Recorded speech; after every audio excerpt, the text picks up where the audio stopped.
नमस्कार प्रेक्षकांनो, कमळी या मालिकेमध्ये आपल्याला खतरनाक असा ट्विस्ट बघायला मिळणार आहे। चक्क नयनतारा सरूला आता घरी घेऊन येणार आहे, म्हणजे चक्क ती सरूला अन्नपूर्णा निवासमध्ये घेऊन येणार आहे।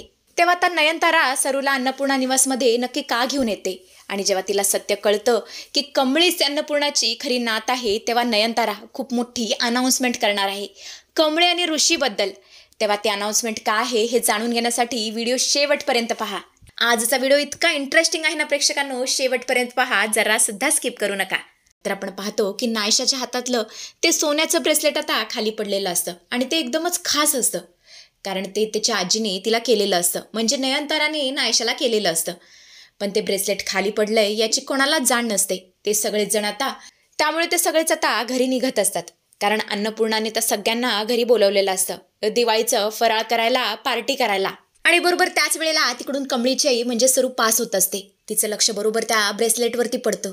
ती म्हणते, बाप रे, हे तर सोन्याचं ब्रेसलेट आहे, बहुतेक त्या लहान बारक्या मुलीचं पडलं असेल, तिला द्यायला हवं, असं म्हणतच ती जोरजोरात तोडू लागते। ओ ताई, ओ ताई, तुमच्या लहान मुलीचं ब्रेसलेट खाली पडलंय, अहो घ्या की, असं म्हणतच ती त्यांच्या गाडीच्या मागे धाव घेऊ लागते। पण गाडी फास्ट असल्यामुळे ते तिकडून निघून जातात। कमळीची आई दमते आणि ती रस्त्यावरतीच तिथेच बसते। थोड्या वेळाने मंदिर दर्शन झाल्यानंतर ऋषी आता पुन्हा त्या दिशेने येऊ लागतो। कमळीची आई पुन्हा ती गाडी पाहते आणि त्या गाडीचा पुन्हा पाठलाग सुरू करते। ऋषी आता गाडीच्या काचेतून तिला पाहतो। तो बोलतो, आई, मी गाडी थांबवतोय, कोणीतरी आपल्या गाडीचा पाठलाग करताय, त्यामुळे तो आता गाडी थांबवतो। तेवढंच तिथे कमळीची आई धापा टाकत येते आणि बोलते, साहेब, तुमच्या लहान मुलीचं ब्रेसलेट खाली पडलं होतं, हे घ्या। आणि हे सगळं पाहून तर नयनताराला इतका राग येतो, ती राधावरती प्रचंड भडकते आणि बोलते, राधा, अगं तुझं लक्ष कुठे असतं? नायशाच्या हातातलं ते ब्रेसलेट खाली पडलं होतं, जे की मी तिला तिच्या पहिल्या वाढदिवसाला दिलं होतं। तुला माहिती आहे ना हे ब्रेसलेट माझ्यासाठी किती खास आहे? अगं जरा लक्ष देत जा, हा एक दिवस तुझा हलगर्जीपणा आपल्याला चांगलं चांगलं येणार आहे। नशीब ही भली बाई होती म्हणून हिने आपल्याला रिटर्न केलं, नाहीतर आजकालच्या जगात इतकी प्रामाणिक व्यक्ती मी बघितलेलीच नाहीये। खरंच तुम्ही ग्रेट आहात। बाय द वे ताई, हे ब्रेसलेट तुम्हाला कुठे मिळालं? तेव्हा सरू बोलते, ते मला रस्त्यावरती पडलेलं दिसलं, मला वाटलं हे तुमचंच असेल, सोन्याचं असल्यामुळे तुम्हाला टेन्शन आलं असेल म्हणून मी धावत पळत आले। तेव्हा सतीश बोलतो, नयनतारा, अगं ही बाई किती चांगली आहे, आजकालच्या जगामध्ये अशा बायका कुठे मिळतात, एवढी चांगली बाई आहे ही, मी काय म्हणतो, हिला काहीतरी बक्षीस दे। नयनतारा आता 1000 रुपये काढते आणि तिच्या हातावरती ठेवू लागते। सरू बोलते, नाही ताई, नको ताई, हे असलं मला बक्षीस नको, मी काय पैशासाठी हे सगळं नाही केलेलं। पण नयनतारा काही एक ऐकायला तयार नसते। सतीश म्हणत असतो, हे बघा ताई, तुम्ही आम्हाला आमचं सोन्याचं ब्रेसलेट परत केलंय, जे की आमच्यासाठी खूप खास आहे आणि तुम्हाला या बदल्यात काहीतरी घ्यावंच लागेल। तेव्हा सरू बोलते, मॅडम, जर तुम्हाला मला काहीतरी द्यायचं असेल ना तर मला एकच गोष्ट द्या। तेव्हा नयनतारा बोलते, बोला ना ताई, तुम्हाला काय हवंय, तुम्ही जे म्हणाल ना ते मी देईन, कारण हे ब्रेसलेट माझ्यासाठी फार महत्त्वाचं आहे। तेव्हा सरू घाबरतच बोलते, मॅडम, तुम्हाला खरं सांगू का, मी माझ्या गावाहून पळून आली आहे इथे मुंबईमध्ये फक्त माझ्या मुलीला शोधायला। तिथे कोणत्या तरी कॉलेजात शिकतेय, पण कोणत्या मला काय बी माहीत नाही। इथे मुंबईमध्ये माझ्या राहण्याचा ठाव ठिकाणा सुद्धा नाहीये, तिला कसं शोधावं, काय करावं, मला काय बी कळना बघा, मला काय बी करून मला माझ्या मुलीला भेटायचं आहे। पण या मुंबईमध्ये दिवस काढायचं लय अवघड झालंय बघा। पण या मुंबईमध्ये मला न राहायला काही काम आहे, न राहायला आसरा आहे, मला फक्त काम हवंय, मला काम द्या, मी पडेल ते काम करायला तयार आहे आणि तेही प्रामाणिकपणे। तेव्हा नयनतारा विचार करते, एवढी कष्टाळू बाई, एवढी प्रामाणिक बाई आपल्याला शोधून सुद्धा मिळणार नाही। त्यामुळे ती बोलते, ठीक आहे ताई, तुम्ही आमच्या घरी काम करू शकता आणि आमच्या घरामध्येच राहू शकता, जोवर तुम्हाला तुमची मुलगी मिळत नाही ना तर तुम्ही आमच्या घरी निश्चिंत राहा, चला आमच्या घरी। हे सगळं ऐकून तर कमळीच्या आईला खूप आनंद झालेला असतो। नयनतारा आता कमळीच्या आईला घरी घेऊन येते। घरी आल्यानंतर नयनतारा आता साहेबाला बोलते, साहेबा, जा पटकन फराळ घेऊन ये, आपल्याला अन्नपूर्णा मॅडमच्या घरी जायचंय।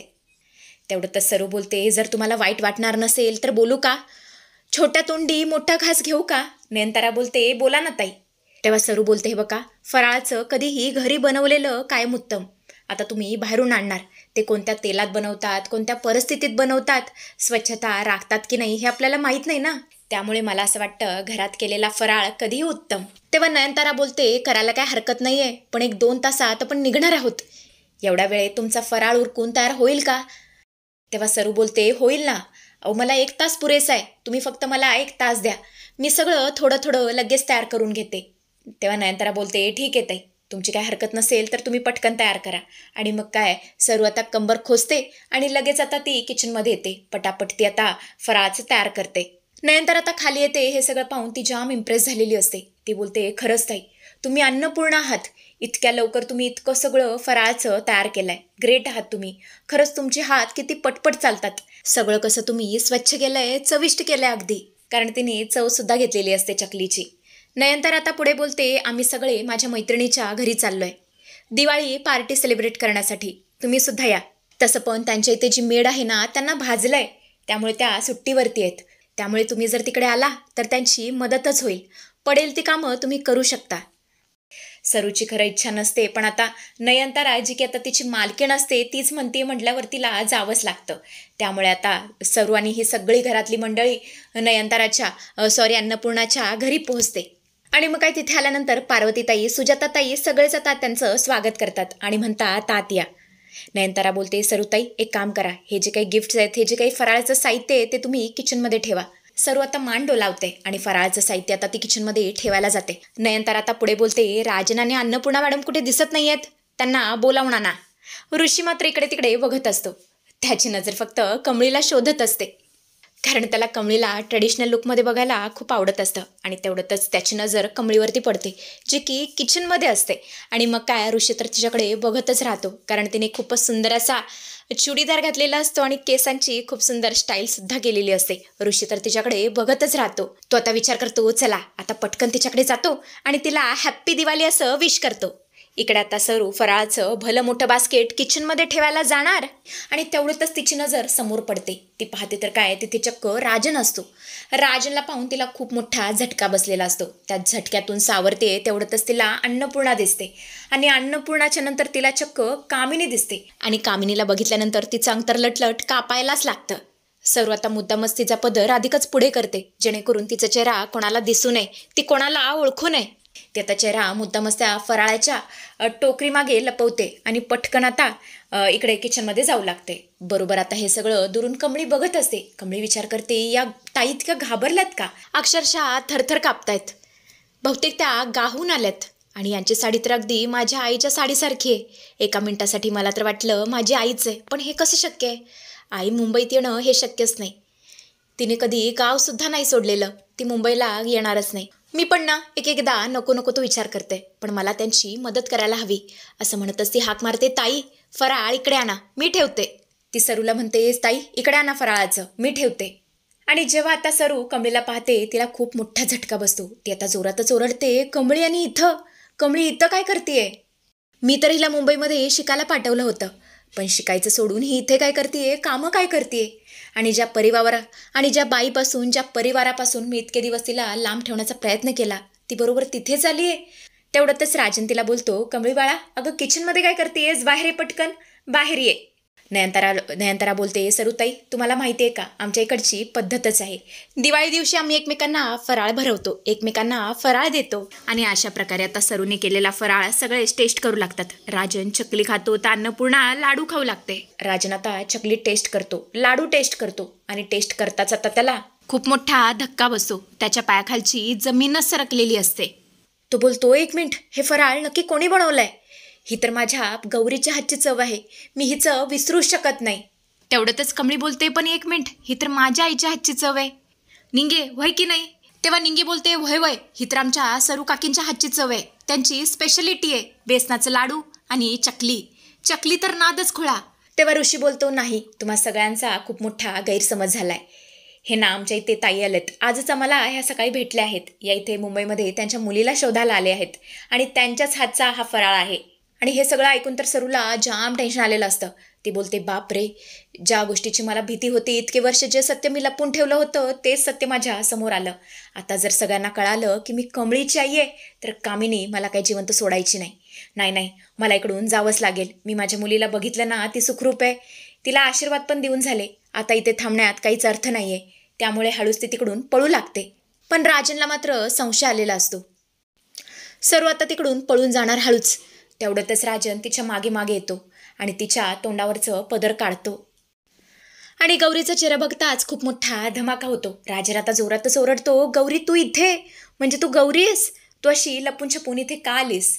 कमळीसुद्धा त्यांचा चेहरा पाहते. कमळीला सुद्धा पुरताच धक्का बसलेला असतो आणि तेवढंच नेंगी जोरातच ओरडते, सरू काके.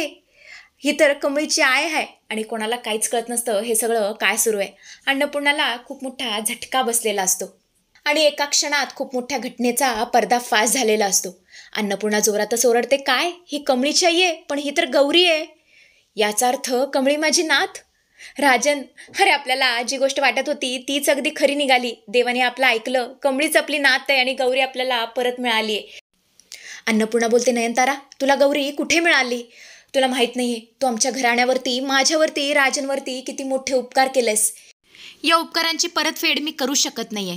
तेव्हा नयनतारा बोलते, अन्नपूर्णा मॅडम, मी काहीच नाही केलेलं. जे काही घडलंय ना ते देवाने घडून आणलंय. तेव्हा नयनतारा बोलते, ॲक्च्युली नायशाचं जे ब्रॅसलेट आहे ते खाली पडलं होतं आणि बरोबर हेच ब्रॅसलेट या ताईने आम्हाला आणून दिलं.